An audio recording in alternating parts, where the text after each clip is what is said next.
Hi all, welcome to football arena.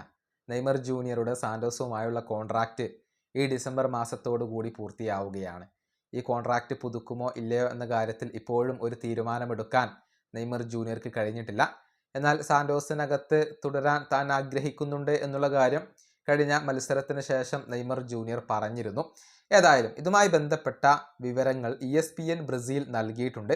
അവരുടെ റിപ്പോർട്ടിലെ പ്രസക്ത ഭാഗങ്ങൾ നമുക്കൊന്ന് പരിശോധിക്കാം. അതായത് സാന്റോസിലെ ഭാവിയുടെ കാര്യത്തിൽ ഇപ്പോഴും നെയ്മർ ജൂനിയർ ഒരു അന്തിമ തീരുമാനം എടുത്തിട്ടില്ല. അടുത്ത വർഷവും ക്ലബിനകത്ത് തുടരുക എന്നുള്ളതിന് തന്നെയാണ് നെയ്മർ പ്രയോറിറ്റി നൽകുന്നത്. പക്ഷെ ഫൈനൽ ഡിസിഷൻ എടുത്തിട്ടില്ല. നെയ്മറുടെ ഭാവി ചർച്ച ചെയ്യാൻ വേണ്ടി നിർണായകമായ ഒരു യോഗം തീരുമാനിച്ചിട്ടുണ്ട്. അത് ഉടൻ തന്നെ നടന്നേക്കും. സാന്റോസിലെ ബോർഡ് അംഗങ്ങളും അതുപോലെ തന്നെ നെയ്മറുടെ പ്രതിനിധികളുമാണ് ഈ യോഗത്തിൽ പങ്കെടുക്കുക. പുതിയ കോൺട്രാക്റ്റിനെ കുറിച്ചാണ് അവർ സംസാരിക്കുക. സാന്റോസിൽ തന്നെ തുടരാനാണ് നെയ്മർ ആഗ്രഹിക്കുന്നതെങ്കിലും മറ്റുള്ള ഓപ്ഷനുകളെ അദ്ദേഹം തള്ളിക്കളഞ്ഞിട്ടില്ല.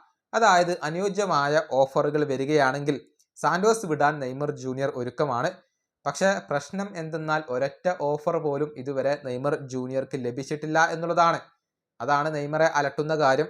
അതായത് നിരന്തരം പരിക്കുകൾ ഏൽക്കുന്ന ഒരു താരമാണ് നെയ്മർ ജൂനിയർ. ഒരുപക്ഷെ ഇതുകൊണ്ടാവാം മറ്റുള്ള ക്ലബ്ബുകൾ ആരും തന്നെ നെയ്മർ ജൂനിയർക്ക് ഓഫർ നൽകാത്തത്. അതുകൊണ്ട് തന്നെ നിലവിലെ സ്ഥിതിഗതികൾ പരിശോധിക്കുമ്പോൾ നെയ്മർ ജൂനിയർ സാന്റോസിനകത്ത് തുടരാൻ തന്നെയാണ് സാധ്യത. ഇത്രയും വിവരങ്ങളാണ് ESPN ബ്രസീൽ നൽകിയിട്ടുള്ളത്.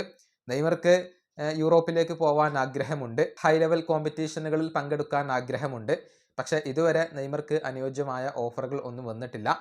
പരിക്ക് എപ്പോഴും അലട്ടുന്ന ഒരു താരമാണ് നെയ്മർ ജൂനിയർ. സർജറി ചെയ്യാനുള്ള ഒരുക്കത്തിലാണ് അദ്ദേഹം ഇപ്പോൾ ഉള്ളത്.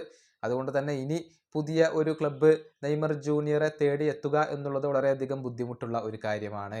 ഈ വീഡിയോ അവസാനിപ്പിക്കുന്നു. അടുത്തൊരു വീഡിയോ കാണാം.